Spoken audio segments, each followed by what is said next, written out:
Tonight, both Israel and Hezbollah's leaders in Lebanon are declaring their latest military operations a success. It was a dramatic but contained escalation that stopped short of all-out war. Israel and the powerful Hezbollah militia exchanging their heaviest strikes since the war in Gaza began. Israel fired first, saying it was preventing a major attack. CBS's MTS Tayeb is in Tel Aviv and has the very latest. MTS. Good evening. Well, Hezbollah's missile and drone attack and Israel's massive preemptive strike mark one of the largest exchanges of cross-border fire on the Israeli-Lebanese border since the war on Gaza began over 10 months ago, raising fears a much wider regional war is closer than ever. This is what Israel's military has called a preemptive strike. Dozens of Israeli fighter jets targeted what an army spokesman described as thousands of Hezbollah rocket launcher barrels in more than 40 sites, killing at least 6 of the Iran-backed group's fighters. Just hours later, Israel's sophisticated missile defense system intercepted over 300 rockets and drones launched by Hezbollah into Israeli territory.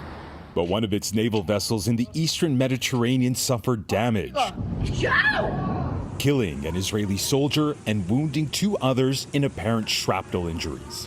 In a televised address, Hassan Nasrallah, the leader of Hezbollah, said the attack was in response to Israel's assassination of a top commander, Fuad Shukr, in late July.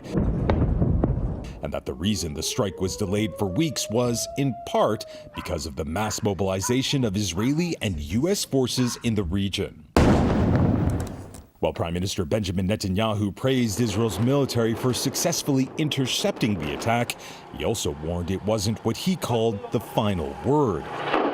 Kim Gattas is a contributing writer at The Atlantic and author of Black Wave. It's going to take a lot of effort to try to make sure it doesn't turn into an all-out war. Because if it does, it doesn't stay contained to just Lebanon and Israel. It will bring in Shia militias that are backed by Iran in Syria, in Iraq. It could drag in Iran itself and the United States, which is something that I think everybody wants to avoid. And tonight, leaders from both Israel and Hezbollah have signaled that, at least for now, they do not intend to escalate further. But as the war in Gaza rages on and negotiations in Cairo for a temporary ceasefire and hostage release deal progress slowly, Jerika, the threat of a regional war remains.